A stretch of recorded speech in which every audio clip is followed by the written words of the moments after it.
안녕하십니까. 한국행정학회 그리고 한국주민자치학회와 함께하는 2025년 공동추계 기획세미나 제4세션을 시작하도록 하겠습니다. 본 세션은 바람직한 주민자치 제도 탐색을 주제로 고려대학교 최흥석 교수님께서 한국의 주민자치 제도 모형에 대해서 한 30분 정도 발제해 주시고 토론 진행하도록 하겠습니다. 그럼 우리 단상에 고려대학교 최흥석 교수님 모시겠습니다. 여러분 따뜻한 박수 부탁드리겠습니다.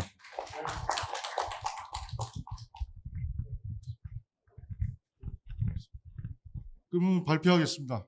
예. 뭐 아주 큰 주제, 중요한 주제에 대해서 발표를 해가지고 마음이 무겁습니다. 그리고 또 좋은 토론 많이 또 부탁드리겠습니다. 이거는 이제 앞에 이론 부분인데, 우리나라가 이 지방자치 그 모형 중에서 어디에 해당하느냐? 사실 정치는 굉장히 후원자 모형, 클라이언틀레스틱, 페이트로니즘 모형에 가깝고, 그 다음에 우리가 복지국가 모형은 아니지만, 보통 이 특성을 보면은, 보통 이런 나라가 보면 그 지방정부가 크거든요. 그리고 우리가 얼마 전까지는 공공 서비스를 대량 생산해서 대량 공급하는, 예? 그래서 내무부가 말이죠. 박 대통령하고 내무부 장관 지방 시찰 갔다 왔다가 그 아이가 밭에서 굴렁쇠 하는 거 보고 임자 저거 뭐야? 저 어떻게 좀 해봐. 그러면은 그 다음날 기한 올려가지고서는 똑같은 철봉 조그만 거부터 6학년까지 하는 거 자고로 어린이 놀이터란 해가지고 전국에 한 5천 개 깔리고 그런 식의 이제 살았죠. 그게 이제 이런 모형에 가까워요. 근데 이거는 굉장히 공무원의 프로페셔널리즘이 강합니다. 그리고 국가 수준에서 조직화된 지방 공무원들이 있는 거예요. 그게 그러니까 지방 정부는 손도 못 대는. 제가 왜 얘기하냐면은 우리는 지방사를 사실은 큰 변화는 중앙정부, 지금 행안부나 중앙정부에서 움직여야지 뭔가 움직이는 거지, 지방 문제라고 해서 지방에 가서 얘기해서 풀릴 수 있는 게 거의 없어요. 저는 주민자치도 그렇게 생각합니다. 그래서 요런 네이처를 저희가 좀 생각을 잘 해봐야 된다고 생각합니다. 시장 모형은 이제 아웃소싱 때문에 얘기가 나온 것이고, 대한민국이 이게 80개 나라를 이제 기초자치단체를 얘기하는데 우리나라가 3등이에요. 4등. 그러니까 우리가 인구가 5천만인데 기초자치단체 227개로 숫자로 나눠보면은 20만이 넘어요, 평균은. 그러니까 굉장히 큰 나라죠, 기초자치단체가. 근데 기초자치단체란 말은 예를 들어 일본이나 중국 가서 그런 소리 하면은 무슨 NGO 얘기하나 그럴 거예요. 그런 말 쓰는 나라 없습니다. 지방정부지. 그래서 우리는 후원자 모형, 정치는 후원자 모형이고 행정은 가만 보면은 경제개발 모형에 가까운 그러한 모습이다. 그리고 온정주의적인 그런 측면이 많다. 그러니까 행정이 알아서 많이 한다는 거죠. 온정주의적인. 온정주의 갖고선 우리가 어떤 힘이 올라오는 그러한 국가 꾸미고 살기 어렵잖아요. 그게 이제 우리한테 사실 굉장히 일종의 타성에 박혔다고 할까요? 그리고 예산은 연성 예산이고, 그러다 보니까 제가 학교에서 지방자치나 지방행정 강의하면서 학생들한테 분권화 많이 하고 원하는 쪽으로 해서 당신네들이 자원 배분하고 살면은 똑같은 대한민국 국민인데 당신이 어디에 사느냐에 따라서 받는 공공 서비스의 종류, 질과 양이 바뀔지 몰라 그러면 섬찟합니다. 네? 걱정해요. 아니 대한민국 국민은 다 똑같이 받아야 되는데 무슨 소리지? 그러니까 그 허들도 있고 또 허들이에요. 그건 국민이 갖고 있는 허들. 그래서 그런 것들도 사실은 저희가 주민자치 얘기하려면은 어떻게든 간에 잘 위무시키고 그게 당신의 일종의 혜택이야. 더 잘 사는 방법이야. 그런 얘기를 할 수 있어야 된다고 생각합니다. 지금 그것도 어려워요. 그리고 아시다시피 주민자치회, 자치위원회는 행정계층에 의한 읍면동에 의해서 사실상 구성된다. 그리고 상호적 관계를 맞는 거는 시군구와 난망하다. 근데 이제 우리가 읍면동을 가만히 봐야 되는데 사실 그 이 96년 9월에 그 이 새정치국민회의가 집권당이 됐죠.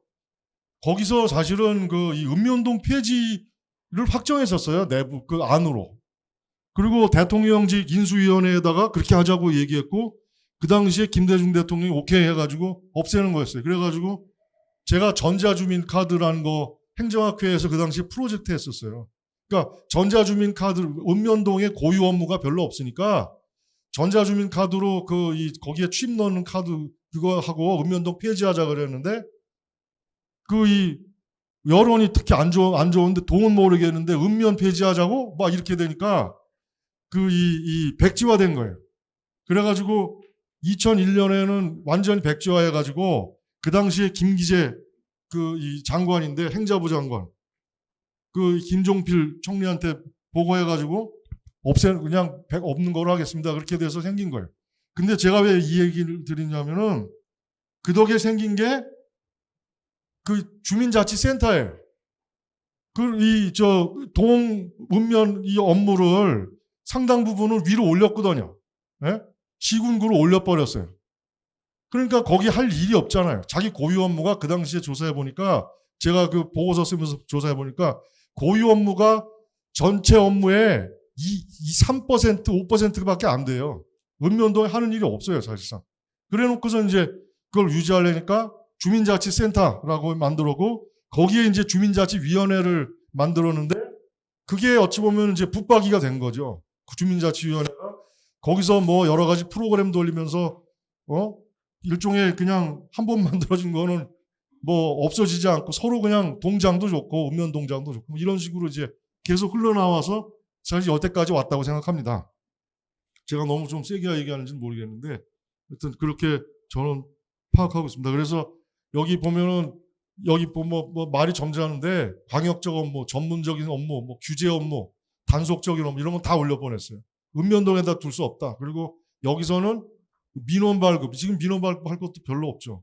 사실 정부 24시는 말 그대로 민원 24시다가 정부 24시로 바꿨는데 정부를 그 24시 정부를 여기 사이버에다 올려놨다고 하는 게 자기 생각이에요. 실제로 거긴 다 할 수 있어요. 민원 업무를.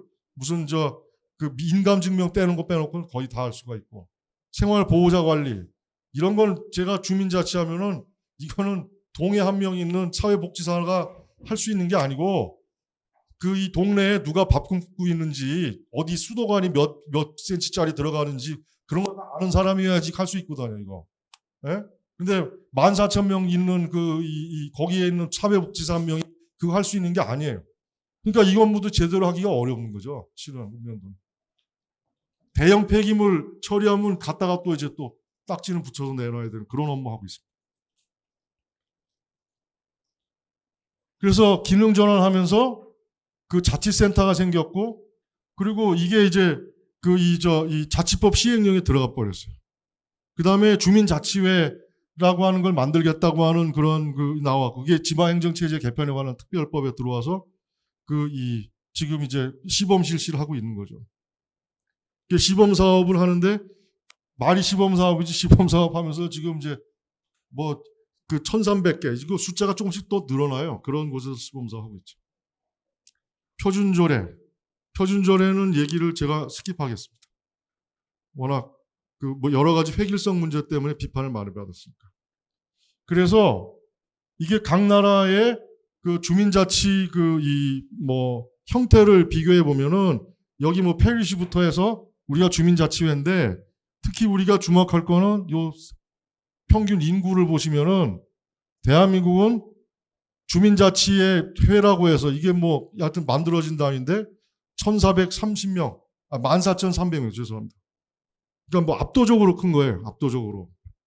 꽤 큰 곳이 대만인데 이것도 3,000명이고 그리고 스위스 2,000명, 일본 뭐 다 작습니다. 우리보다 훨씬. 물론 이제 크기가 베리언스가 크죠. 꼬뮤는 뭐 파리도 꼬뮤는 하나니까. 근데 1,800명이 에버리지고. 그다음에 상하 구조를 보면 이게 또 왜 하여튼 참고하십시오. 위에는 뭐가 있고 아래는 뭐가 있고. 왜냐하면 우리 그 읍면동이 위가 있고 아래 있고 주민자치센터 위가 아래 있고 뭐가 있는지를 좀 알아야 될 것 같아서요.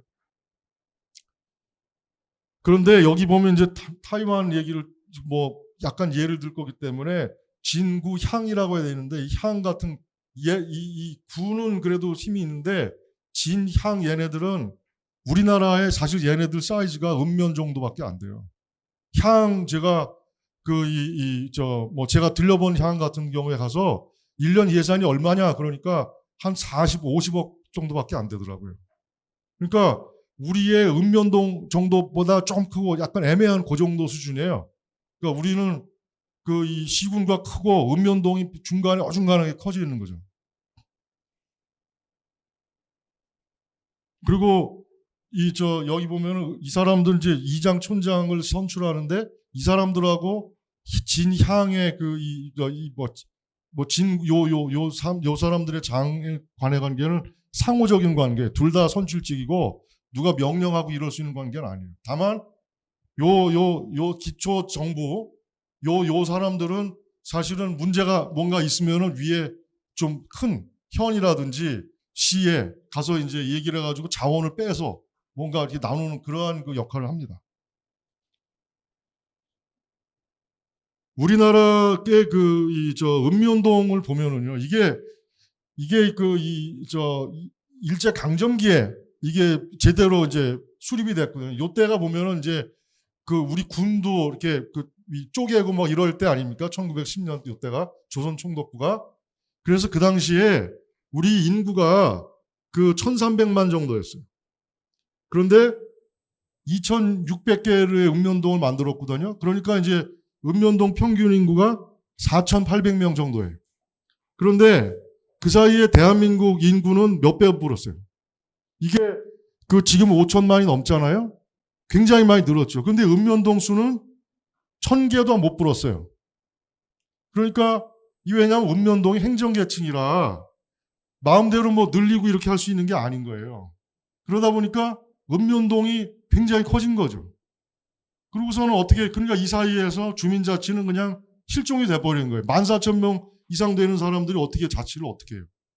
그러니까 이 물리적으로 그냥 이쪽에는 눈 감고 방치한 거죠. 읍면동에, 그러니까 이건 자연적으로 이렇게 된 거예요. 사람 수가 우리가 1,300만에서 5천만이 넘게 불었으니까, 예? 서너 배 이상 불었으니까, 그런데 읍면동은 불지 않았단 말이에요, 별로. 그러니까 이렇게 된 거죠.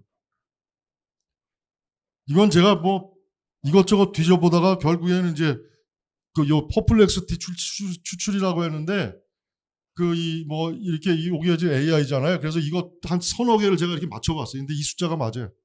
다 요 레인지에 있습니다.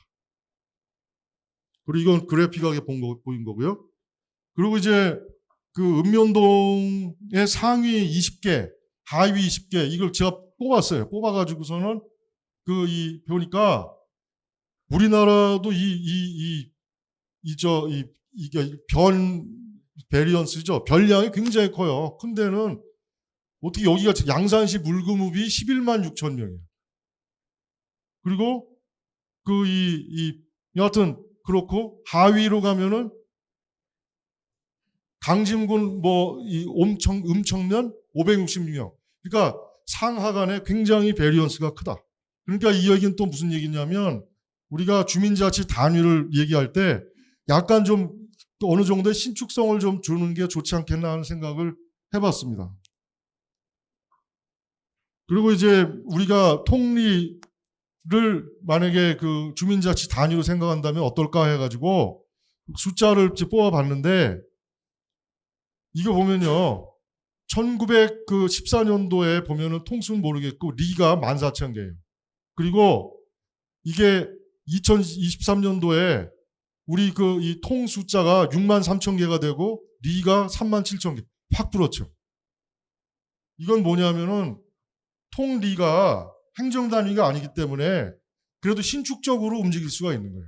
그러니까 읍면동하고 통리는 기본적으로 만들어지고 하여튼 생성되고 하는 작동하는 메커니즘이 다르다는 거예요. 그러니까 훨씬 신축적으로 우리가 통리는 대응했다. 그 인구는 이렇게 바뀌었잖아요. 인구는 5,100만이 됐을 때 상당히 많이 늘었단 말이죠. 그리고 통리의 평균 인구를 보면은 통은 815명이고 리는 1,300명. 그리고 위에 반도 있는데 반인수가 51만 개. 그래서 가만 보면은 숫자로 보면 반마다 아마 그 대표를 뽑고 반마다 이게 아마 아파트에 거주에도 보면은 이제 대체로 우리가 그 동대표 뽑잖아요. 그런 개념에 가까울 것 같아요. 50 이런 식이면. 그래가지고 거기다가 뽑고 그들로 해서 주민 대표가 되고 통리 수준에서 뭔가 주민자치조직을 만들면은 사이즈가 일단 말이 되겠다. 그리고 통리끼리 뭐 몇 개 붙여서 할 수도 있겠고 이렇게 되면 되게 대한 예산이 딱 쓰는 것 같아요. 이걸 가만히 보면은.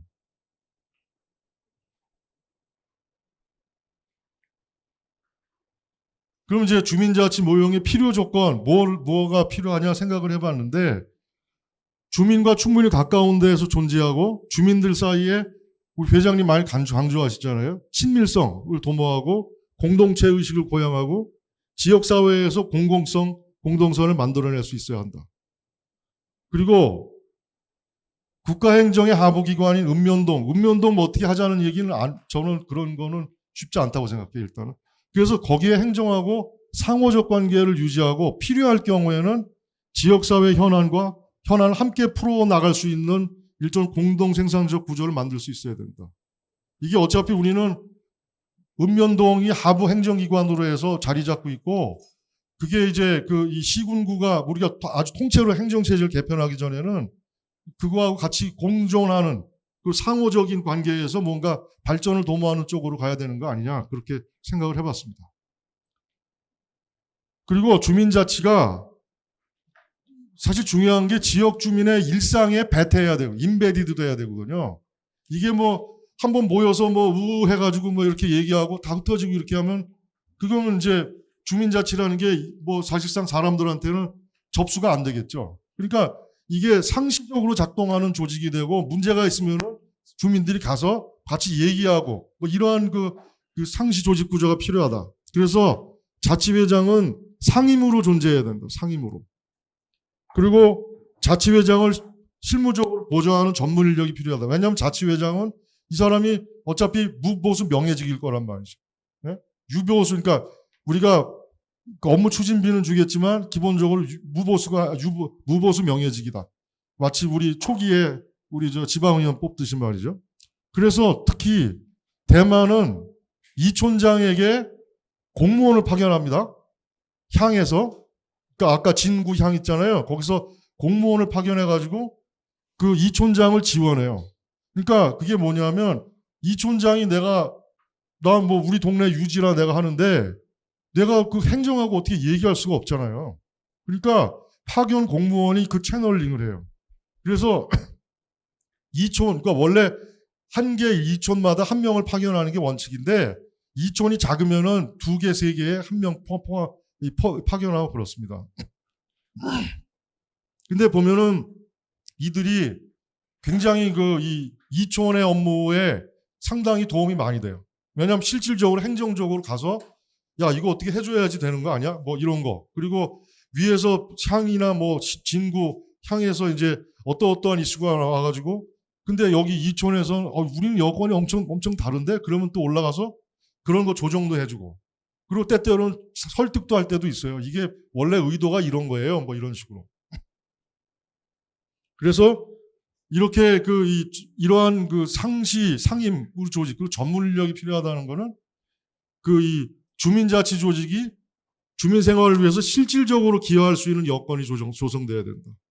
그리고 필요할 경우에는 다시 아까 말씀드렸듯이 함께 공동 생산할 수 있는 그러한 이 능력이 있어야겠다. 주민자치 조직이 한국의 지방자치 구조에 적절히 착근하고 협동적인 발전을 도모하는 데 도움이 될 것이다. 이게 지금 지방자치 조직을 흔들자, 지방행정 조직을 흔들자 이런 소리 해서는 백날에도 저는 이게 좀 잘 못 갈 것 같아서 지금의 구조에 잘 착근하고 하고 거기서부터 뭔가 또 더 필요하면 변화를 꾸며야 되는 거, 모색해야 되는 거 아니냐. 그리고 주민자치 조직과 지자체 사이의 교신 및 소통 부족, 그리고 갈등의 발생 가능성을 줄이기 위해서다. 그러니까 지금은 주민자치 조직 만드는 거 보면은 읍면동장이 저 친구들이 저게 뭐 나보다 더 세지는 거 아니야? 그리고 사실은 지금 구의원 뭐 이런 분들이, 그러니까 지자체 의원들이 사실상 동대표에 가까운데 동에 시민대표가 또 따로 있어, 주민대표가 또 따로 있어. 이렇게 되니까 그게 안 되는 거고. 그리고 그렇게 되면 또 정당에서도 보면 저 친구들이 주민대표인데 나를 위해서 움직일 거야. 우리는 사실은 그게 페이트로니지에 가까운데 그거 없으면 정당 안 움직이거든요. 그래서 기초단체 공천하지 말자고 대통령이 다 약속해 놓고서도 없던 일로 합시다 이렇게 된 거잖아요. 그 다음에 이런 생각도 해봤어요. 이게 행정의 미덕은 불편부당성, 그러니까 임파셜리티, 그리고 정치적 중립이거든요. 근데 이 공무원이 주민자치 조직에 가서 딱 들어가 있으면 이 공공서비스 기능을 하는 거는 물론이고 주민자치가 지방정치의 연장으로 쉽사리 간주되고 또 실제로 그쪽으로 움직이는 거에 대해서 어느 정도 이게 이 브레이킹, 저항력으로 작용할 수 있는 거 아니냐. 그래서 누가 보기에도 그래 뭐 행정공무원하고 같이 있으면서 그 사람이 실무적인 일도 하고 뭐 할 때 간사 역할도 하고 그러네. 뭐 그런 식의 이 분위기가 더 만들어질 수가 있는 거 아니냐. 그러니까 이 주민자치 조직이 정치체로 막 움직이는 거에 대한 이 어떤 저항감, 불안감을 줄이는 데도 도움이 될 수 있겠다. 그렇게 생각했습니다. 이건 공동생산인데 요즘에 공동생산은 개념이 많이 커져서 이렇게 보면 돼요. 이게 뭐 좀 이상적인 것 같지만 실제로 이렇게, 그러니까 주민이 지역사회의 미래 구상 및 그 구현에 있어서 동반자가 되는 장기적인 인게이지먼트, 관여 모형을 의미한다. 그러니까 개인과 조직 차원의 인게이지먼트를 보장하는 것이다. 그게 공동생산이에요. 이게 무슨 그러니까 공공서비스 프로덕션의 의미를 훨씬 지나갔습니다. 그래서 같이 수립하는 거, 시작하는 거죠. 커미셔닝하고 디자이닝하고 딜리버리하고 그리고 어세스먼트를 새로 같이 하는 거죠. 주민들이 얼마나 실제로 만족했는지 이런 것까지요. 네. 이거는 뭐 벌써 이런 얘기 나온지고 한지는 무척 오래됐어요. 그리고 미국 같은 데는 뭐 이게 사실 행정학에서 굉장히 중요한 어떤 필라, 띠이 됐죠. 제 제자가 지금 이제 유 오브 아리조나의 이제 교수인데 걔가 벌써 지금 이제 요번에 부교수 됐는데 논문을 이걸 썼어요. 그러니까 그때부터 공부할 때부터 굉장히 중요한 그런 띠이 됐고 이게 일종의 이 행정 중심의 신공공관리 다음 모형. 그러니까 우리 가버넌스 얘기하잖아요. 그 모형의 일종의 핵심에 들어가는 그러한 일종의 거버넌스 모형으로 간주되는 경향이 있습니다. 제가 말 길게 한 거는 공동생산한다고 해가지고 행정에 뭐 이렇게 붙어가지고 뭘 받아서 뭐 우리가 마치 계약 받아서 수행하듯이 그런 개념이 아니라는 거예요. 이거는. 그러니까 지역사회 일에 인게이지하는 그런 개념이라는 거죠. 또 주민자치가 그런 식으로 접근해야 된다 이거죠. 우리가 무슨 프로젝트 같은 거 수혜 받아가지고 뭐 하듯이 그렇게 가는 게 아니다. 또 만약에 선출직을 만들어 놓으면 그렇게 하지도 않겠죠. 아마. 그리고 주민자치의 최하 규모는 지역 인구 변화, 사회 지리적 여건, 교통 통신 등의 기술 변화 등을 반영해서 결정돼야 되고 변화할 수 있어야 된다. 변화할 수 있어야 된다. 그리고 법인격을 취득할 수 있다. 저는 여기서 이 광역단체라고 했는데 그거는 이건 좀 경우에 따라서 그러니까 주무관청이 뭐가 될지는 모르겠어요. 우리 행정학회도 주무관청이 어딘지 아세요? 서울시예요, 서울시. 서울시 교육청인가 그래요. 우리가 이거를 처음에 무슨 서울시의 대행정학회 법인책 거기에 올라가 있어요. 그래서 바꾸려고 했었는데 올라가면 또 이러고저러고 말이 많대요. 그래서 총리실로 바꾸려고 했는데 제가 회장할 때였던 것 같아요. 그랬더니 거기 올라가면은 하여튼 얘기가 많다고 여기가 제일 좋대. 그래서 그냥 스테이 그렇게 했던 그 기억이 있습니다. 여하튼 법인체로 할 수가 있다는 게 그래야지 재산도 갖고 뭔가 계약의 당사자도 되고 뭐 이름도 갖고 이렇게 되니까 말이죠. 그래서 만약에 저희가 주민자치 조직 모형을 제안을 한다면 이 통리를 기본 구성 요소로 하되 지역적 요건을 고려해서 복수의 통 혹은 리로 구성할 수 있다. 이렇게 구성한 주민자치 조직을 통리회로 칭한다. 이름은 뭐 그렇게 중요하다고 생각하지는 않았습니다. 뭐 더 좋은 이름은 뭐 주민자치, 지금 주민자치회라는 게 딱 붙어 있어, 이름이 있어가지고 그래서 그냥 이렇게 썼습니다. 그리고 아까 말씀드렸듯이 2023년 현재 6만 3천 개의 통, 3만 7천 개의 리가 있고 반이 52만 개인데 인구는 평균이 통은 815명이고 리는 1358명이다. 그리고 이 보니까 읍면동하고 출장소인데 1500명 이하가 되는 읍면동 및 출장소가 245개 이렇게 카운트해 보니까. 그럼 이제 이들은 그 안에서 또 뭐 주민자치 조직을 또 넣기가 너무 작은 것 같아요. 그래서 이건 뭐 그냥 제 제안인데 거기에 있는 읍면동장은 지방행정기관의 장으로서의 기존 역할을 수행하고 주민자치 조직의 장, 통립회장 역할을 겸직하면 어떻겠나 하는 생각을 해봤습니다. 이게 인구 분포를 보면은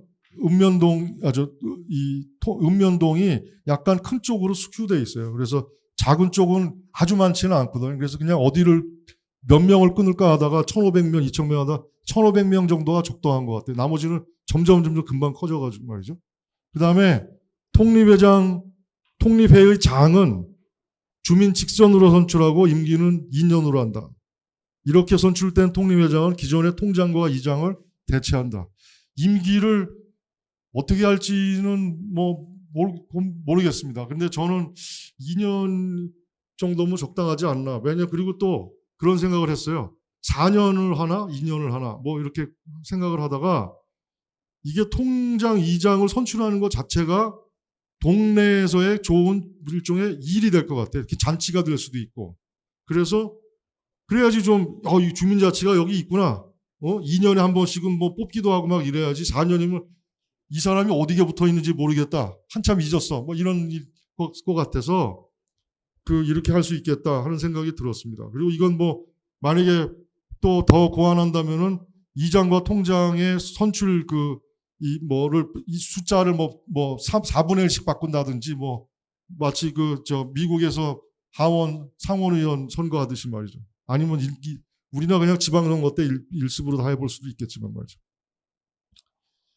통리회장에게 업무 수행의 실비에 해당하는 월정 수당을 지급하며 구체적인 실비 예산 지급 기준은 행정안전부가 마련한다. 저는 여기 굳이 행정안전부라고 했는데 아까 말씀드렸듯이 주민자치에 대한 것도 이러한 큰 변화는 지방정부, 만약에 이거를 뭐 광역단체가 한다, 뭐 기초자치단체가, 시군구가 한다, 이렇게 되면은 저는 안 될 것 같아요. 이게 하여튼 만약에 타이완 같은 경우가 이촌장을 선출하는데 4년 임기로 한 7천 명을 뽑거든요, 그 사람들이. 그런데 이촌장한테 월정액, 업무 추진비 주는 거는 거기에 내정부가 정합니다. 내정부가 딱 정해서 얼마 이렇게 딱 박아놨어요. 네? 2만 위엔 그렇게 해놨어요. 그러니까 다 똑같아요. 그리고서는 내가 무슨 기초자치단체장 아니면 지방정부장이 나는 더 줄래, 넌 작게 줄래, 그게 안 돼요 거기. 우리도 좀 행정안전부가 이런 면에서는 좀 역할을 해줬으면 좋겠다. 그리고 사실 행안부가 역대로 보면은 단체장을 견제하고 지방의회의 성과를 높이고 그리고 직접민주주의 주민 힘 강화하기 위해서 주민 소환, 주민 투표, 이 주민 발언 이거 다 법까지 다 제각각 만들고 그렇잖아요. 근데 이 사람들이 굉장히 지자체에 대한 어떤 체크 앤 밸런스 메커니즘을 만드는데 굉장히 관심이 많거든요. 그래서 행안부가 굳이 주민자치하고 척질 필요가 없다. 그래서 당신들이 이걸 이렇게 해서 오히려 이런 식의 기재가 생기면은 지방자치단체들이 뭔가 똑바로 하는데 도움이 될 거 아니냐. 그러니까 당신네들이 이것도 월정수행도 정해서 해라. 그렇게 생각을 했습니다. 그다음에 통립회장은 통립회를 대표하고, 이건 제가 복수안으로 했는데요. 통립회의 행정 업무를 수행하기 위해 주민대표로 구성되는 집행부를 조직할 수 있다. 이거는 이제 일종의 기관 통합형입니다. 그러니까 내각 책임제처럼 이 반에서 뽑은 주민대표들을 그걸 해서, 그러니까 이건 이제 마치 미국의 저 조그만 시 같은 데 보면은 이 커미셔너형이 있거든요. 네? 그래서 그런 식의 이 기관 통합형일 수 있고요. 그러니까 주민대표 중에서 일부가 일종의 내각처럼 만들어서 움직이는 거죠. 아니면 통립회의 행정 업무를 수행하기 위해서 집행부를 조직할 수 있다. 이거는 자기 나름대로 기관 대립형으로. 이거는 뭐 대안을 저희가 어느 게 날지는 좀 생각을 더 해봐야 될 것 같습니다.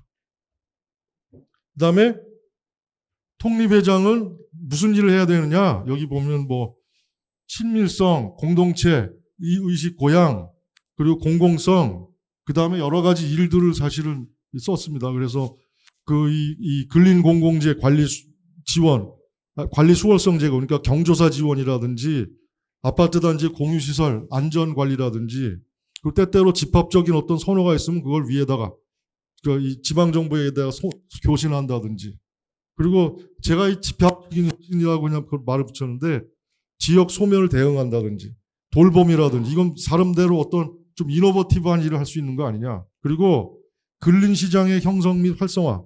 그러니까 지금 이제 대한민국이 베이비부머 세대들도 아마 대졸자가 아마 거의 7, 80%는 될 것 같아요. 한창 많을 때는 우리 고졸자의 대학 진학률이 87%까지 올라왔거든요. 지금 70%로 떨어졌지만, 근데 그분들이 그러니까 그분들이나 가정주부 및 경력단절 여성, 취준생, 이러한 그 노동력 제공자하고 수요자를 연결한다든지, 뭐 하여튼 그러한 일도 이걸 통해서 할 수 있는 거 아니라는 생각도 해봤습니다. 그 다음에 주민대표회의. 통립회의 주민유권자는 주민대표를 직접 선출하여 통립회 주민대표회를 구성한다. 선거구는 반을 기준으로 하여 획정함을 원칙으로 한다. 그리고 반의 평균 인구는 한 100명 되더라고요. 100명. 그래서 여기서 한 명씩 선출해가지고 대표회를 만들고, 그 다음에 집행부가 이 통리장이 하는 집행부가 꾸며지면 어떻게 하는 생각을 해봤습니다. 주민대표회의는 통립회의 입법 기능을 수행하고 예산 및 결산 승인, 일정 규모 이상의 공공사업 승인, 통립회장 및 집행부에 대한 감시 및 견제 기능을 수행한다. 그리고 파견 공무원을 제안을 했는데요. 시군구의 장은 통립회의 장 및 집행부의 업무를 보좌하기 위한 행정 전문 인력을 파견해야 한다. 그래서 전문 인력은 현역의 경력직 공무원으로 임명함을 원칙으로 하지만 필요할 경우 행정 경험이 풍부한 퇴직 공무원으로 보할 수 있다. 이렇게 그냥 제안을 해봤습니다. 그리고 파견 공무원은 통립회와 읍면동 및 시군구를 연결하는 역할을 수행한다. 파견 공무원은 통립회 행정 업무의 전문적 처리를 보장하고 통립회의 행정 수요를 지자체 기관에 전달하며 지자체의 정책이 통립회의 현장 상황에 더 잘 부합하도록 조정하는 역할을 수행한다. 이거는 제가 사실은 대만에서 보니까 이게 그냥 벌써 작동하고 있어요. 그래서 우리가 복잡성이라는 건 우리가 아무리 사전에 설계를 잘해놔도 실제 돌려보면 막 이상한 데로 갈 수 있잖아요. 근데 이거는 그래도 우리하고 크게 다르지 않은 환경 같은 데서 작동을 하고 있어서 이렇게 아마 하면은, 이런 사람 보하면은 이렇게 작동할 것 같다. 그런 생각이 좀 들었습니다. 그리고 파견 공무원은 통립회 집행부의 간사로 기능한다. 그러니까 집행부의 주민대표회가 아니고, 그래서 집행부에, 그러니까 하여튼 집행부를 꾸밀 거 아닙니까? 주민대표로 해서 기관 통합형으로 하든지 대립형으로 하든지 해서 하면은 간사로 기능한다. 이거 어떻게 생각할지 모르겠어요. 근데 하여튼 이 사람을 그런 식으로 하면은 적절히 어찌 보면은 이제 포섭이 될 수도 있고 포섭을 당할지는 모르겠는데 여하튼 뭐가 어떻게 돌아가는지는 이 사람이 아니까 그걸 가지고 그건 뭐 아마 통리회가 어떻게 움직이냐에 따라서 다 실제로 파견 공무원이 구체적으로 어떻게 작동할지는 조금 달라질 수 있을 것 같습니다. 근데 여하튼 이렇게 제안을 해봤고요. 숫자는 파견 공무원의 수는 통리회당 1인으로 함을 원칙으로 한다. 다만 통리회 행정수요를 고려해서 그 수를 조정할 수 있다. 이렇게 해봤습니다. 그리고 읍면동 주민자치협의회 설치. 읍면동의 선출직 통리회장으로 구성되는 주민자치협의회를 설치한다. 그리고 이거는 주민자치협의회장직은 통리회장이 윤번으로 수행하는 게 좋겠다고 생각했습니다. 돌아가면서. 그리고 그 임기도 2년으로 제안을 해봤고요. 그 다음에 주민자치센터가 있는데 거기에 운영에 관한 중요사항은 주민자치협의회가 읍면동의 장과 협의를 통해 결정한다. 그 주민자치회와 주민자치위원회는 폐지한다. 그냥 제안이라고 막 가는 것 같긴 한데 하여튼 이 제안을 그냥 나름대로 이렇게 하는 게 제일 아이디어하지 않나 하는 생각으로 구상을 해봤습니다. 이제 맺은 말입니다. 진짜 딱 시간 맞출 것 같습니다. 대한민국의 발전이 사실 중앙주도로 기획되고 만들어져 왔는데 지금 이제 지속 가능한 발전하기 위해서는 중앙 이외에 또 다른 부가가치 창출의 원천이 필요하다. 그리고 이 지방자치가 뭐 본격화되면서 상당히 기여를 했는데 지역 발전의 주체로서 지금 지방자치 체제가 얼마나 기능하느냐 그거에 대한 회의가 좀 있는 것 같습니다. 사실은 저는 뒤쪽에서 딴 데서 또 그런 얘기 했는데 발표에 우리나라 지방자치 30년 했는데 아직까지 우리는 지방 정부의 비즈니스 모델이 없어요. 비즈니스 모델 표현이 그렇습니다만 사업 모형이 없어요. 우리나라 지방 정부가. 그러니까 지방 정부가 어떻게 해서 내가 지방을 잘 꾸미고 뭐 어떻게 발전을 도모하고 할 수 있는 비즈니스 모델이 없어. 그냥 이 연성재정 그거 하고 돈 받은 거를 연성재정 운영하고 그냥 그렇게 움직이는 시 스스로 어떻게 사실 구체적인 안을 만들 수도 있어요. 근데 하여튼 그런 의미에서는 뭐 좋게 얘기했지만 이거 갖고는 안 되겠다는 사실 뜻이고요. 그 다음에 그런 면에서 주민자치가 지금 이러한 이런 상황, 초고령화, 지역소멸, 돌봄수요급증 이런 상황에서 새로운 활력이 원천이 될 수 있다. 그리고 지방정치에서도 나름대로 좋은 역할을 할 수 있을 것 같다. 여기서 이제 비즈니스 모델이죠. 그래서 이게 비즈니스 모델이 된다. 왜냐하면은 고등교육을 받은 아주 양질의 인력의 은퇴가 가속화되고 있다. 그리고 그들의 창발적인 능력, 열정을 공공의 영역으로 끌어낼 수 있는 굉장히 중요한 기제다.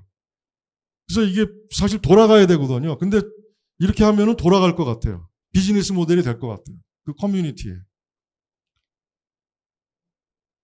그래서 그렇게 하면은 사실은 이제 사실상 가만 보면 이제 21세기인 것 같아요. 세상이 바뀌어서 AI 나오고 전쟁하고 민주주의가 자꾸 안 되고 하는 거 보니까 그동안은 20세기였고 이제 21세기 같은데 그런 의미에서는 주민자치부터 열어가면서 대한민국 21세기 열어가면 더 좋지 않겠냐 하는 생각을 해봤습니다. 감사합니다.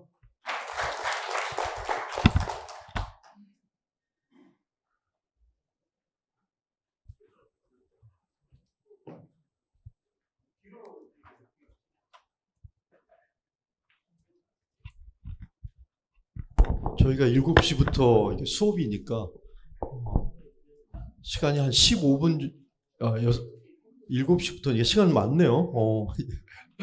저희가 한국행정학회 그리고 한국주민자치학회 공동 추계 세미나, 기획 세미나인데 저는 와서 그런 느낌이 들었어요. 행정학회하고 주민자치학회 하고 간의 이 코러레이션이 링컨을 소구한 그런 느낌이 들어요. 그러니까 주민자치에 의한 주민자치에 의한 주민자치를 위한 기획 세미나인 것 같아요. 오늘부터 내일까지. 저희 주제를 보면 그 주민자치의 모든 게 집대성되어 있는 것 같아요. 주민자치의 철학, 그리고 주민자치 제도, 주민자치에 대한 진단, 그리고 바람직한 주민자치 모형, 이런 것들을 위해서는 정말 어떤 모형이 필요할까? 오늘 우리 최응석 교수님께서 그 통리의 이런 말씀을 해주셨어요. 그러니까 한 15,000명 이하의 읍면동이 이제 11만 이상이 되는 곳도 있고 70명이 되는 그런 읍면동이 있는데 한 1,500명 이하는 통리하고 직접 선거를 통해서 겸직하도록 하자. 그러니까 지금까지의 파격적인 제안을 하셨어요. 사이즈에 대한 문제죠. 그러면서 주민자치위원회를 폐지하고 통리 중심으로 가야 한다는 굉장히 파격적이고도 주민자치에 대한 본질적인 문제를 하셨습니다. 특히 이제 주민자치 제도가 좀 정착되기 위해서 뭐가 필요할까? 결국은 사이즈 문제였어요. 이 주민자치 모형이죠. 제가 한 15년 전에 아주 여기 보면 읍면동 중에 70명이 되는 읍면동이 있는데 440명이 있는 읍면동 중에 전남 영광에 나골면이라는 곳이 있습니다. 근데 여기는 인구가 세대수는 한 350세대 되고 인구수는 한 440명 정도 돼요. 근데 여기서 한 15년 전에 영광군수 선거가 있었는데 A라는 후보가 나골도, 그러니까 나골면만 아직 투표를 개봉함을 열지 않은 상태에서 A라는 후보가 선거에 당선됐다는 당선 축하 인사를 했었어요, 밤에. 근데 그 다음날 아침에 보니까 후보가 바뀌었어요, 당선자가. 알고 봤더니 이 나골면에서 440명 정도 되는데 거의 90%가 다른 후보를 찍어버렸어요. 그래서 당선자가 바뀐 사례. 그때 이 나골면, 그러니까 굉장한 큰 영향력을 행사할 수 있구나 이런 느낌이 들었어요. 그래서 사실은 읍면동의 규모가 굉장히 중요한 것 같고 사이즈가 굉장히 중요한 것 같고, 그래서 저희 세션이 다른 어떤 세션보다도 가장 빛나고 주민자치에 대한 본질적인 문제를 언급하고 있는 것 같습니다. 그런 점에서 오늘 발제와 토론에 대한 기대가 상당히 큽니다. 오늘 발제를 해주신 분은 여러분 잘 아시겠지만 한국행정학회 52대 회장님도 역임하신 우리 고려대 최응석 교수님이시고, 토론자 분을 말씀을 드리도록 하겠습니다. 토론자는 우리 행정학자 2분 그리고 정치학자 1분을 모셨습니다. 주로 제도적인 문제이기 때문에 먼저 대진대학교의 허운 교수님, 경인행정학회장님도 역임하셨고 여러분 따뜻한 박수 좀 부탁드리겠습니다. 그리고 또 다른 행정학자는 우리 지방행정연구원에 오랫동안 근무하셨고 지금 건국대 겸임교수로 하고 계신 우리 김필두 교수님, 여러분 따뜻한 박수. 이 두 분의 행정학자 그리고 마지막 정치학자이십니다. 우리 서강대학교의 조용호 교수님이십니다. 네. 정치학회 그리고 선거학회에서도 여러 가지 좋은 논문 많이 발췌해 주셨습니다. 자, 그러면 두 분의 행정학자 그리고 한 분의 정치학자인데 우리 허운 교수님께 먼저 포문을 열 기회를 드리겠습니다. 네, 한 5분 정도 하시면 될까요? 5분에서 7분 정도 사이. 네. 뭐 깊이 있는 토론 해달라고 부탁하셨는데 어떻게 해야 될까 고민이 돼요. 근데 다른 두 분 제가 토론을 중복하지 않기 위해서 봤더니 참 다양한 세 분 다 다른 각도에서 하고 있기 때문에 편한 마음으로 할 수 있을 것 같습니다. 자, 뭐 써놓은 걸 읽어가지고는 도저히 방법이 없고 제가 토론의 입론의 시작을 이렇게 정해봅니다. 이 통리 수준에서 주민자치 모형을 만든다. 이런 얘기는 매우 적절한 얘기라고 저는 동의를 하고, 다만 매우 어려운 작업을 우리 최 교수님 글을 읽으면 늘 영감이 떠올라서 참 제가 좋아하는 그런 분인데, 그래서 이걸 한번 좀 도와드리는 이 각도에서 좀 말씀을 드리면 좋겠다 이런 생각을 합니다. 우리는 통리 수준에서 주민자치가 잘 안 될 거라는 그런 생각을 가진 사람이 훨씬 많습니다. 그래서 저는 작은 단위에서, 심지어는 리 단위보다도 더 적은 자연마을 단위에서, 자연부락 단위에서도 주민자치가 잘 되는 모습을, 뭐 제도적인 주민자치하고는 다른 거죠.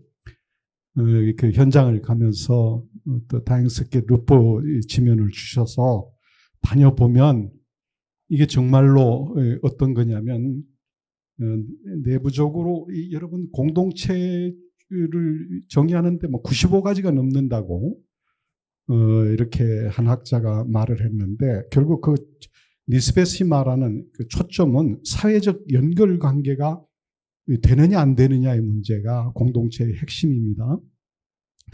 그런데 그럴 때 그 작은 마을에서도 잘 되는 걸 보면 리더십이 일단 중요하고요. 그 다음에 가용 자원이 있어야 되는데, 가용 자원은 내부 자원이든 외부 자원이든 그것을 잘 해석하고 동원하는 능력이 거기에 수반됩니다. 그리고는 구성원 간의 신뢰와 연대가 딱 되면 거기서 이제 자기 통치의 기제가 작동을 하더라고요. 뭐 자기 통치의 규범도 만들고 규범을 통해서 통치도 하고 자기 집행도 하고 이러다 보니까 그게 주민자치의 원형적 모습이다. 우리 구태여 그걸 원시다 이렇게 표현할 건 없을 것 같아요. 아테네에서부터 발견했던 공동체 자체가 우리 사회에도 면면이 있어요. 근데 그것을 이제 애써 무시하려는 다면 주민자치의 수준은 더 이상 내려갈 수가 없을 겁니다.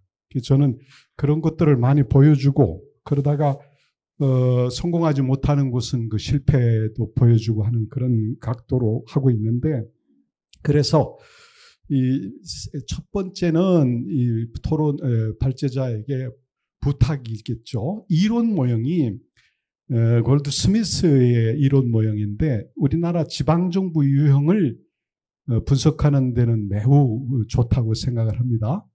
뭐 반복할 시간은 없거니와, 그런데 그 모형은 지방정부 유형을 분석하는 데는 매우 뛰어나다고 저도 동의를 하지만, 여기서 말하는 통리 수준의 주민자치 모형을 설계하는 데는 조금 아쉬움이 있다. 그래서 그런 점을 아마 최 교수님도 이해를 하고 인정을 하고 공동 생산에 대한 얘기를 하시는데, 그게 결국은 이제 다중 거버넌스 모형이겠죠.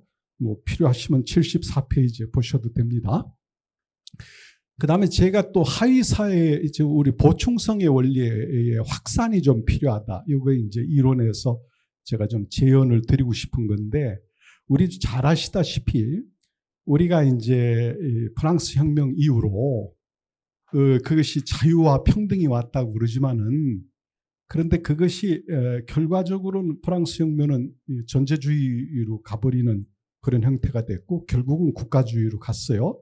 근데 산업혁명과 소득이 높아지면서 개인화가 됐는데, 사실은 개인주의가 국가주의의 짝입니다. 파편화된 개인들을 직접 교섭하는 게 국가가 되다 보니까 중간층이 없어진 거죠. 그래서 중간 결사체들이 죽은 자리가 결국은 권위주의 정부가 들어서는 토대가 되고, 우리도 권위주의 정부 시절을 겪었던 것이고 겪고 있는 것이고, 그래서 이제 중간층이 살아나려면 결과적으로는 작은 사회에서 필요한 서비스가 작은 사회 단위에서 공급되는 것을 구상을 하고 계셔서 그게 이론 모형으로 들어가면 좋겠다 이런 것이고, 보충성의 원리를 국가 대비 자치단체의 관계에서만 볼 것이 아니라 자치단체 내부에서 이 천주교의 사회교리처럼 하위 사회 우선의 원칙까지 확장되어야 우리 최 교수님의 이 모형이 살아날 수 있을 거다 이런 생각을 해봅니다. 두 번째는 사례라는 측면에서 보면 역시 모든 것을 말씀드리긴 어렵거니와 76페이지 보면서 말씀드리면 손버리라고 하는 영국의 대본주의 페리시 의회를 하나 소개를 했어요. 그 불과 한 200명이 왔다 갔다 하는 작은 마을입니다. 근데 거기에도 이제 제가 쭉 조사를 해보니까 이 회의록을 하나 제가 보여드렸는데 여기도 프리셉트를 지방자치단, 지방정부에다가 부가적인 세로 거둬들여요. 이 회의록 잘 보시면 재정에 대한 판단을 의사결정을 하고 있는 회의고 그 마을에서 가장 중요한 가축의 문제, 그 다음 가축 축사의 문제를 어떻게 하느냐, 토지를 어떻게 쓰느냐 하는 문제가 중요 의제고 자기가 소속한 시하고의 관계가 어떻게 하면 좋으냐가 이게 가장 중요한 의제예요. 그 회의록이 그렇습니다. 그러면 200명이 가지고 있는 그 작은 단위에서 의사결정 구조가 제대로 작동하는 거고요. 그러면 이제 의문이 하나 풀리는데 이 최 교수님이 사례 조사를 충분히 해주셨는데 가만히 보면 몇십 명에서 뭐 몇천 명 되는 단위의 레인지가 발생을 합니다. 주민자치라는 조직이. 근데 이 레인지가 발생한다는 얘기는 그럴 수밖에 없는 거예요. 삶이라는 것은 다층하기 때문에. 근데 그렇다면 그것을 가지고 설계하는 것은 우리는 제도가 뭐 위에서 밑으로 내려오는 경향이 있습니다만은 실상 니스벳이 말하는 것은 작은 단위에도 자치하는 본능이 있다는 거고 그것은 증명이 되어 왔습니다. 구조 동질성만 가지고 패턴화 시켜주고 선택하도록 하면 그것은 가능하다고 보는 그런 상황입니다. 그런데 다만 이제 사례를 제시하실 적에 우리 주민자치 조직에 마을회가 포함된 것처럼 표현되어 있는 것은 현실에서는 너무너무 마을회와 주민자치회는 갈등이 심한 곳들이 굉장히 많습니다. 지금으로서는 이것은 이제 앞으로 다음 단계 설계를 하신 마지막 부분을 가야 하는데 지금은 이제 마을회를 아예 통리회로 해서 마을회를 이제 그쪽으로 갈 것으로 제안하기 때문에 이 문제는 만약 이렇게만 된다면 해결될 것으로 봅니다만은 마지막에 그래서 78페이지 보면은 도저히 뭐 결론을 내릴 수가 없어서 그냥 이게 논의가 필요한 것이고 최 교수님도 아마 열린 결말을 생각하시고 계실 거라고 보면 주민자치 모형을 만들기 위해서는 규모의 문제를 충분히 얘기했는데 우리도 레인지가 크단 말이에요. 그렇지만 통리 수준에서 할 수 있는 그 모델 사례들이 많이 있다 이 말씀을 드리는 것이고 두 번째는 이제 거버넌스, 굿거버넌스가 아까부터 나왔는데 제가 이제 생각을 해보면 아까는 프로그램이라는 말씀을 했지만은 저는 아까 그 전영평 교수님한테 만약 시간이 있다면 드리고 싶은 말씀은 주민자치는 프로그램의 문제로 보기보다는 의제 설정을 할 수 있느냐의 문제로 봐야 된다. 이렇게 그 의제 설정을 가지고서 다른 선거를 뽑는다면 그걸 가지고 경쟁을 할 수 있어야 주민자치가 된다. 이렇게 보고요. 다만 뭐 구성 문제 여러 가지 문제가 있습니다만은 재정 문제 또 의제의 문제 많이 있습니다만은 그냥 나열만 해놨고요. 다만 매우 중요한 것은 이것을 이제 시범이라는 말이 우리 알레르기가 있어요. 우리 뭐 24년 걸 보니까 1,400개가 넘더라고 지금 1,400.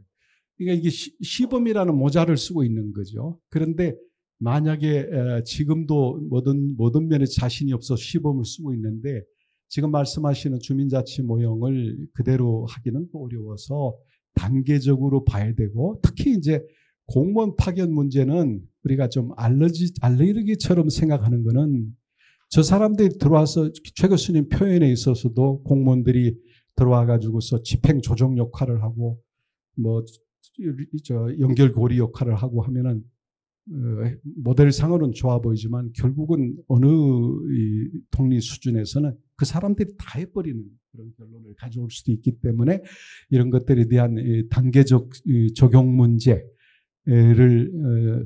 좀 생각하면서 요 통리 주민자치 모형을 도입하는 게 좋지 않을까. 아이고 뭐 이렇게 좀 마무리하겠습니다. 네. 더 드리고 싶은 말씀이 있지만 예, 고맙습니다. 네, 네, 감사합니다. 제가 다음은 이제 김필도 교수님께 마이크를 넘기려고 했는데 주로 이제 제도적이고 철학적인 문제를 언급을 해주셨어요. 그런 점에서 이 신자유주의적 담론에서 특히 이 정치적인 측면에서는 어떻게 보시는지 우리 조영호 교수님께 보죠. 예. 세 번째 하려고 그랬는데 예, 잘 듣고 있습니다. 예, 저는 서강대 정치외교학과 조용호로 갑니다. 아침부터 와서 좀 배워야 되는데 오늘 수업이 있어가지고 좀 늦게 와서 죄송합니다.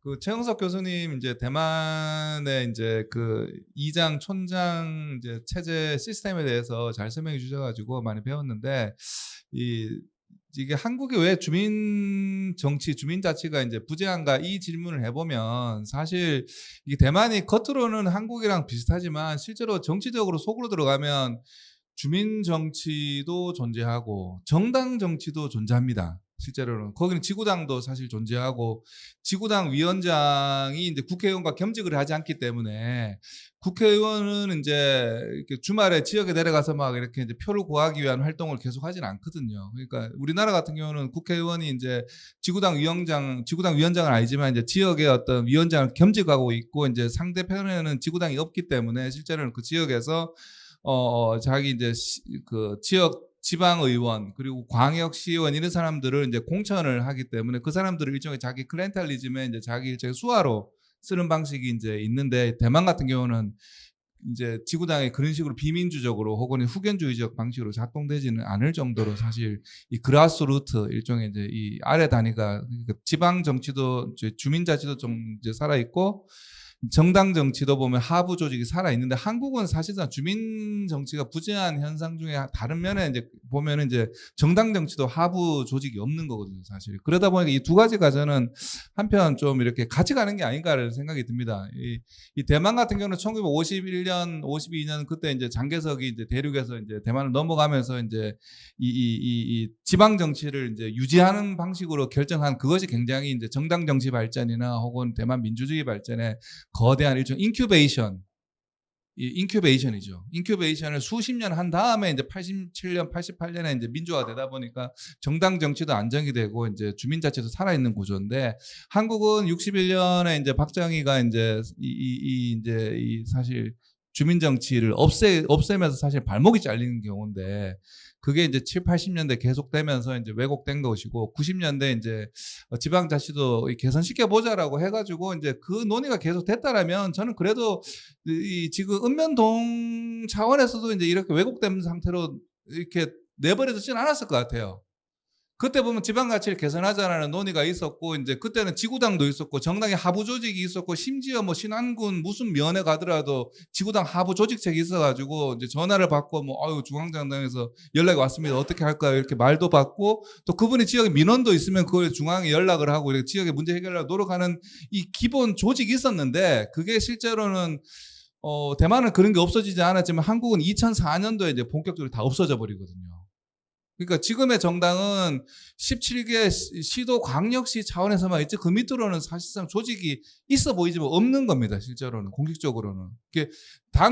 당원 협의회라든지 민주당이 가지고 있는 지역위원회라고 하는 것도 당원들의 자발적인 동아리 모임이지 이게 공식 조직이 아니에요. 그러니까 그거라도 좀 있으면은 이제 읍면동 차원에서 개선해 보자라는 말이 먹힐 수가 있는데 실제로 그것도 존재하지 않기 때문에 국회의원들이 거의 지역에 들어가서 이제 상대 지구당은 없는 것이고 자기만의 어떤 일종의 이제 저 같은 경우는 제가 표현을 영주 같이 이렇게 자기 왕국을 형성해 버렸습니다. 실제로는. 그러다 보니까 저는 국회의원분들 그 257분의 지역구 국회의원분들 보면 와 저분들이 얼마나 저렇게 뭐랄까 이 확신성 정말 어떤 거대한 권력을 가진 사람들과 행동하시는 걸 보면 저런 확신성과 어떤 자신감 어디서 나올까 생각해 보면 한 지역에서는 그 왕인 거예요. 제가 봤을 때는 거의. 그러니까 대통령한테도 도전할 수 있는 것이고 뭐 초선 가만히 있어 뭐 혹은 뭐 누구 가만히 있어. 난 초선이면 왜 못 도전하냐 이런 식의 자신감이 나오는 이유는 그 과제에서 지역구에서 어떤 이렇게 그 자신감 혹은 이제 어떤 지배력이 이제 이 배경이 됐기 때문에 그런 발언이 나오는 건데 그럼 이게 왜 시작됐냐고 생각해 보면 2004년에 범정부 이제 정치 개혁이 사실은 그때 잘못된 거예요 실제로는. 2004년에 범정부 개혁이 시작된 것은 1997년 IMF가 이제 도래하고 나서 한국에서 이제 비용을 줄이자, 허리띠를 졸라매자, 뭐 이런 식의 논의가 이제 우리 사회 전면을 펼쳐지기 시작하는데 그것이 정치 세계에서는 2002년, 2003년도에 이제 이 지역구도 줄이고 국회의원 숫자도 줄이고 뭐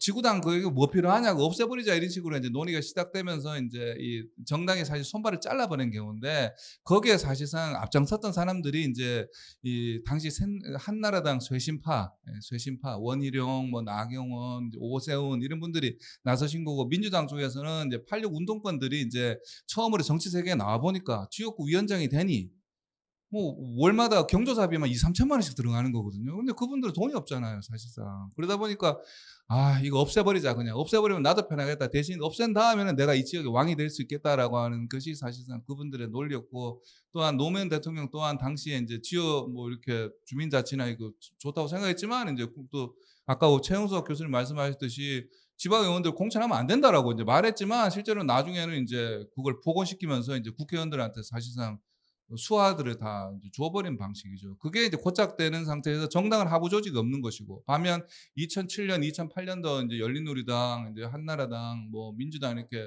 발전하면서 정당 의사구조는 점점 더 이렇게 참여주의적으로 바꾼단 말이에요. 그러다 보니까 이제 정당 당원들이 당시에는 뭐 100만, 200만에서 지금 500만, 600만까지 늘고 거고. 그런데 발 먹고 손 먹고 없는 상태에서 참여가 늘어나기 때문에 사람들은 정치 고관여층들은 늘 이제 자기 주변과 어떤 우리 지역에 뭐 쓰레기를 줍는다든지 깨끗하게 이런 문제보다는 늘 하늘을 보고 이제 대통령이 누구고 대통령 어떻게 반대하고 대통령 어떻게 끌어내릴까 하고 대통령 어떻게 대통령 위해서 어떻게 일할까 이런 식의 좀 머릿속은 사실 너무 중앙 정치에 쏠려 있는 것 같은 생각이 들어요. 그래서 이게 사실 큰 문제인데 사실 주민 정치의 부재와 정당 정치의 하부의 부재가 사실 이렇게 같이 간다 이런 생각이 좀 들었고요. 그러려면 이제 구체적으로 어떻게 해야 되냐라는 질문을 좀 던지신다면 저는 좀 이렇게 논리를 좀 개발해야 될 것 같아요. 이게 필요한데 이 한국 정치의 어떤 거대한 이 하늘로 상승해가는 중앙적으로 상승해가는 이 거대한 소용돌이를 그래도 주민자치가 도입된다면 좀 완화할 수 있다. 실제로 사람들의 관심사를 이렇게 좀 다운시킬 수 있다. 옆도 돌아보고 아래도 돌아보고 주변도 돌아보고 이래야 되는데 늘 하늘만 보고 이렇게 뭐 시위만 하려고 그러고 하는 좀 그런 좀 경향이 강하기 때문에 그걸 좀 완화시킬 수 있다는 생각이 들고 더 나아가서 중앙정치가 공급하는 어떤 이 공공재라고 하는 게 주민들한테는 안 필요한 경우가 많거든요. 뭐 시골 돌아다녀 보면 뭐 체육센터, 운동센터 막 논 옆에다 만들어 놓고 이런단 말이에요. 그런 게 진짜 필요하지도 않은데 사실은 중앙정부가 한다라고 하는 게 이제 위임했을 때 좀 좋아질 수 있다는 생각이 들고 더 나아가서 정당 정치가 2004년도에 사실 잘못됐다라면은 그 이후로 사실 돌아갈 필요가 있다고 저는 생각합니다. 2004년 이전에 지구당도 있고 마을 조직책도 있고 마을 위원장도 있고 동네마다 어떤 이렇게 노동 부문, 여성 부문 이런 게 다 위원들이 있었는데 그런 부분들을 다시 좀 복원시킬 필요가 있다는 생각이 들어요. 그게 없으니까 보면은 지방 의원들이 뭐 주민들을 위한다고 말하지만 국회의원 오는 날 거기 민원 설명회 뒤에 가 있고 국회의원들이 뭐 저기 와가지고 설명하고 나서 선물 주면 거기 지방 의원들이 선물 주고 있잖아요, 사실상. 그리고 지금 대구에서 내일 모레 국민의힘이 이제 집회 연다 그러면 거기에 다 가 있는 사람이 지방 의원 시의원들이란 말이에요. 실제로 몇 명 동원하느냐. 뭐 심지어 다 민주당도 마찬가지예요. 지난 탄핵 집회 할 때도 보면 민주당 측 가보면 다 그 지방 의원들이고 10명, 20명씩 동원하고 있는 거거든요. 그러니까 사실은 이게 너무 위로 가 있어요, 지금.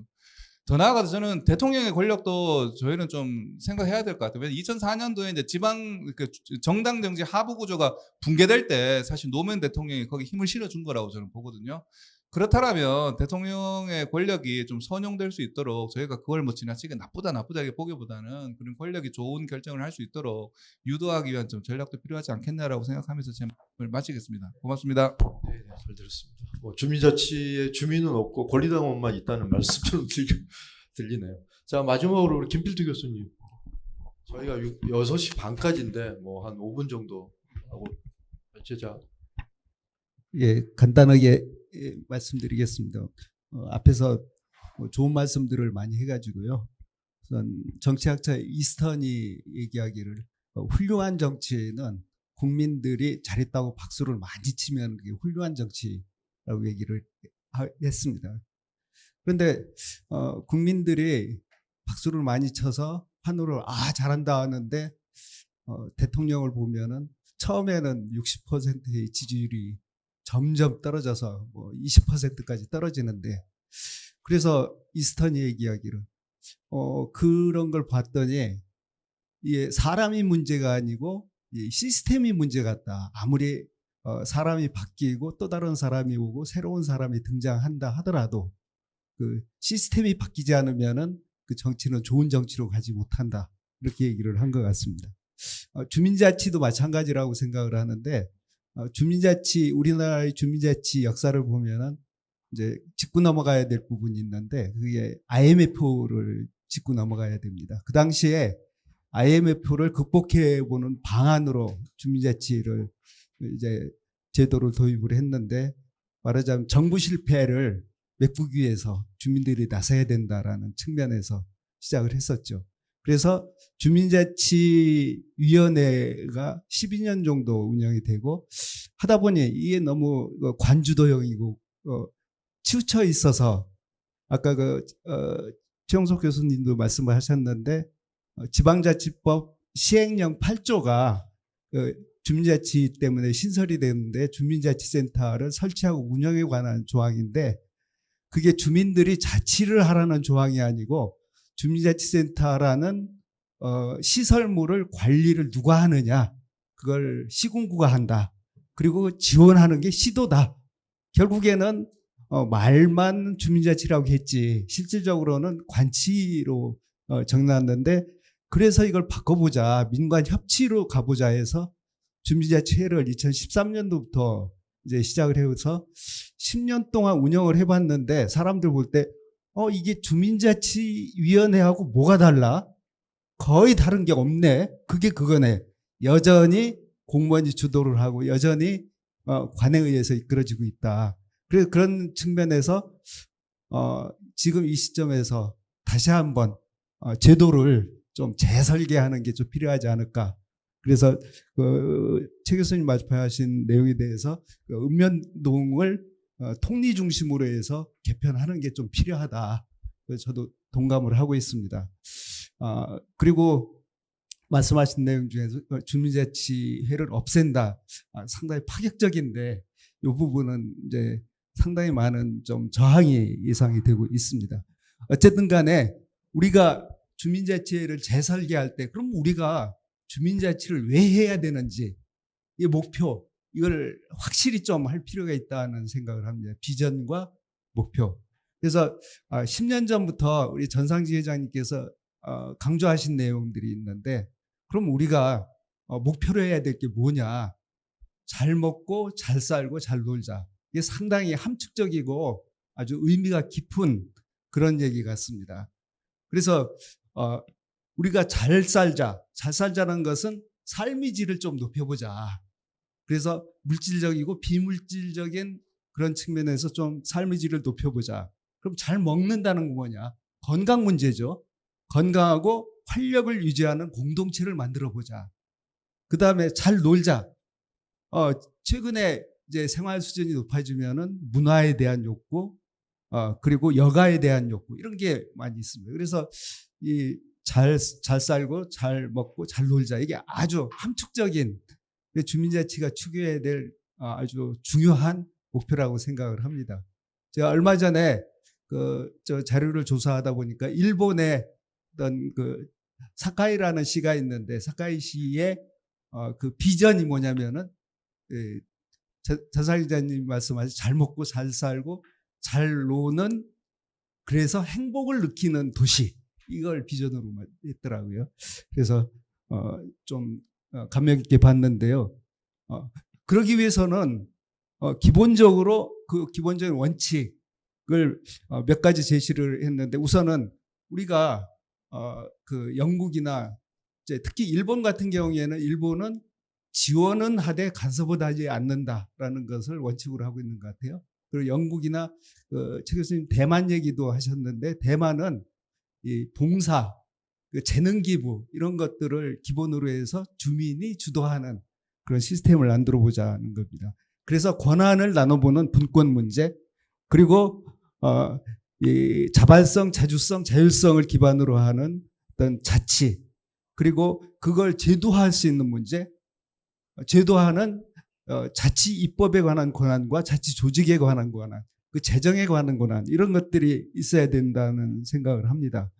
그래서 기본적으로 모형이 갖춰야 될 그런 세부적인 내용은, 첫 번째로는 주민자치를 어떻게 구성을 할 것이냐 하는 문제인데, 지금 현재 그 추천 방식으로 해서 구성을 하고 있는데, 그러다 보니까 항상 문제가 되는 것이 대표성, 과연 대표성이 있는가, 아니면 추천권자가 누구냐, 아니, 시군구청장, 읍면동장, 시군구청장으로부터 위임받은 읍면동장인데, 그럴 경우에는 이제 주민들이 추대해서 할 수 있는 그런 문제, 그런 식으로 해서 진행하는 게 어떤가 하는 생각을 했습니다. 두 번째로는 계속해서 강조를 했고, 최영석 교수님의 그 핵심적인 문제, 통리 단위로, 통리 단위를 기본으로 해가지고 이제 함께 참여할 수 있고 자발적인 참여할 수 있는 그런 구조. 주민자치의 문제점 중에 하나가 참여가 없다라는 얘기를 많이 하고 있습니다. 그래서 무임승차자가 많고, 그래서 그런 문제, 그래서 권리니 거버넌스 기능을 강화하기 위해서는 통리 단위가 좀 필요하다라는 겁니다. 그리고 세 번째로는 최용석 교수님은 통리회에 공무원을 파견을 해서 이 파견 공무원이 이제 집행부 간사 역할을 해야 된다라고 말씀을 하셨는데, 저는 좀 생각이 약간 다릅니다. 제가 제목 밑에 부제로 다루는 것이 뭐냐면은 행정 의존에서 벗어나 보자라는 것인데, 공무원이 간사 역할을 한다면은 결국에는 계속해서 행정에 의존하게 되고, 집행부 공무원이 주도해 나가는 그런 시스템이 될 수밖에 없습니다. 그래서 이 공무원이 간사 역할을 하는 것은 바람직하지 않고, 일본 같이 공무원은 어떻게 하면은 필요한 지원을 할 것인가에 좀 초점을 맞추는 게 필요하고, 그래서 사무국, 과거에는 이 사무국 설치를 하고 유급사무원 제도를 두도록 했었는데, 이제 그 표준 조례안을 그 윤석열 정부가 표준 조례안을 만들면서 사무국을 없애버리고 그 대신에 공무원이 파견돼서 사무국 역할을 한다라고 이 표준 조례안을 바꿨거든요. 그래서 이 부분을 다시, 물론 뭐 표준 조례안을 그대로 따를 필요는 없지만, 그래서 사무국을 다시 부활을 해서 주민들이 함께 노력해서 이끌어가는 주민자치가 될 수 있도록 하는 것이 필요하다고 생각을 합니다. 예, 이상입니다. 감사합니다. 예, 감사합니다. 주민자치의 본질이 잘 먹고, 잘 살고, 잘 먹고, 잘 놀자인데, 공무원이 개입하지 않고 하려면 통리 수준의 규모가, 사이즈가 적절하다, 이런 말씀인 것 같아요. 공무원들이 개입하지 않는 통리 수준. 자, 오늘 사실은 우리 평소에 전상진 회장님께서 거의 주민자치 사이즈, 통리 수준의 주민자치 모델 사이즈를 많이 언급하셨어요. 거기에 대한 어떤 이론적인 토대가 오늘 우리 최영석 교수님께서 발제를 해주신 것 같아요. 그런 점에서 굉장히 매우 기쁘게 생각하고, 발제자님 마지막으로. 예. 좋은 저 토론 말씀 아주 잘 듣고요. 그리고 명심도 했습니다. 이게 보충성의 원리를 주민자치 조직에 확대시켜야 되지 않겠느냐. 아주 아주 동의합니다.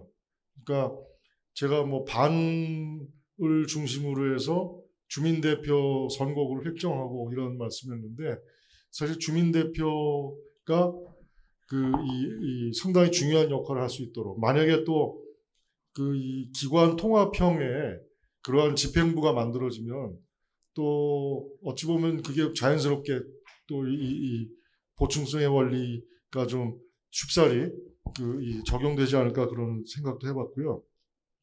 그다음에 이제 파견 공무원 문제를 뭐 김필두 교수님, 우리 허웅 교수님도 먼저 말씀하셨고 그러는데, 그건 제가 충분히 이해가 갑니다. 근데 제가 좀 낙관적으로 판단했나? 그런데 저는 사실은 그 이 선출직 앞에 무진장 약한 게 공무원이라고 생각을 해서 만약에 그 이 아마 통리장이 선출직인데 거기에 그 이 뭐 현직 공무원이 됐건 아니면은 전직 공무원이 됐건 이분이 과연 전행할 수 있을까 하는 그런 그 생각을 저는 개인적으로는 많이 해봤어요. 제가 그런데 그래도 혹시나 걱정스러울 수 있으니까 그런데 이제 여하튼 만약에 통리장이 상임으로 있고 그게 이제 주민 그 자치 조직이 겉돌지 않으려면 그런 그 뭐 여하튼 뭐 그걸 점진적으로 해도 좋고 뭐 아니면 파견할 수 있다 해서 경우에 따라서 그렇게 할 수 있는 것도 한번 생각을 해보고 그게 좋을 것 같다는 생각이 듭니다. 사실 그 행정이 어떻게 관여하는 요소는 예민하고 제 생각을 잘 해봐야 될 것 같고요. 그 다음에 우리 그 조영옥 교수님이 이제 우리 이 통리장하고 기존의 시군구 의원 간의 그 관계 이런 말씀도 이제 질문을 주셨는데 제가 사실 그 타이완에서 그 뭐 현장 방문 뭐 여러 군데 본 건 아니죠. 가서 했을 때 요 이촌장들의 정치 성향 이거에 대해서 굉장히 캐물었어요. 그런데 반응은 왜 거기에 그렇게 그 관심을 많이 갖느냐. 그게 뭐 그렇게 중요한 문제라고 하는 게 반응이에요. 그러니까 이촌장 사람들의 정당 성향은 중요하지 않고 그 사람들은 가만 보니까 이촌장 역할을 하다 보니까 주민들한테 꽉 잡혀 있어요. 그 사람들이 실제로는. 그러니까 주민들이 맨날 전화하고 막 이러니까 이게 뭐 그리고 지금 중앙 정권은 민진당이 갖고 있잖아요. 근데 그 이촌장 숫자를 보면은 국민당이 더 세요. 그리고 그 무소속이 훨씬 많습니다. 압도적으로 예전보다 점점 많아져서 지금은 압도적으로 무소속이 많아요. 그러니까 사실 그 네트워크가 중요하지 동네에서 그 정당성이는 굉장히 상관이 없더라고요 거의. 근데 그게 이제 하지만 이런 건 있어요. 그러면 이촌장 그런 사람들이 정치판하고 멀어져 있느냐, 뭐 정치적 중립을 막 얘기하느냐, 그렇지 않습니다. 그렇지 않고 당신 마음대로 해라 이거예요. 당신이 예를 들어서 그 어떤 정당에 무슨 의원을 지원하고 싶으면 하고, 그건 당신 뜻이야. 그러고서 그게 밉보이면 당신 떨어질 거니까. 그러니까 그거하고는 별도다. 그렇게 생각을 하는 것 같아요. 근데 저도 만약에 통리장이 자리를 잡고 하게 되면은 그 스스로가 정치 세력이 될 것이고 그들이 여야의 어느 쪽으로 뭐 움직일 건지 뭐 어떻게 작동할지는 그건 두고 봐야 될 거라고 생각합니다. 그리고 하지만은 밑에 아까 말씀하셨던 지방 정치가 지금 허하잖아요. 그리고 완전히 페이트로니즈로 움직이고 있는데 그런 부분은 오히려 약화되지 않을까. 왜냐하면 나는 뭐 위만 보면 다 해결이 되는 그런 판이었는데 그렇지 않잖아요. 그러니까 이 통리장의 그분들한테 완전히 내가 밉보였어. 그런 사람이 과연 그 시군구 의원 될까요? 그 사람들이 사실 동대표나 뭐 읍대표, 면대표에 가까운데 지금 이 기초의원이라는 분들이 그러니까 아마 그분들하고 통리장 간에 묘한 메커니즘이 생길 것 같아요. 그리고 그러니까 주민 대표하고도 그런 게 생길 것 같고. 그리고 또 마지막으로 하나 더 말씀드린 거는 이제 그 주민자치회를 해체한다고 들어갔을 때 그 제가 좀 낮게 얘기해야 될 것 같습니다. 해체가 아니고 사실 우리 종로구 에서 주민자치 조례 그것도 제가 뭐 관여는 안 했지만 옆에서 이제 말하는 거 가만히 들어보니까 주민자치 의원들의 기득권인 것 같다는 느낌을 받았거든요. 그게 이제 작용을 해서 그렇게 바꾸는 거가 아마 어렵지 않나 싶었는데 괜히 이거 한다고 해가지고 주민자치회 해체가 아니고요. 사실은 지금 주민자치 위원들 그리고 그분들이 가급적이면은 좀 선거에 나오시도록 막 권장을 해드려야 될 것 같아요. 그래서 여태까지는 당신이 읍면동장 보고 했는데 그게 아니고 사실은 이거 선거한다고 하면요. 통리장 그리고 반대표 선거한다고 하면은 얼마나 많이 나오겠어요. 타이완도 보면은 이촌장 그 이 많은 곳에서 무선거 당선이에요. 그리고 이상하지 않으면 계속 또 뽑아줘. 그러니까 지금 자치위원 중에서 그나마 뭐 관심이 있는 분들은 그 와서 이렇게 주민 대표로 나오시고 또 통립 회장으로도 나오시고 그렇게 하라고 좀 이렇게 약간 좀 전환의 자리를 만들어 드리는 게 더 아마 이런 주민자치 모형이 정착하는 데도 도움이 되고 사실 초기에 그런 트랜지션을 조심해야겠다 하는 생각을 가져봤습니다. 감사합니다.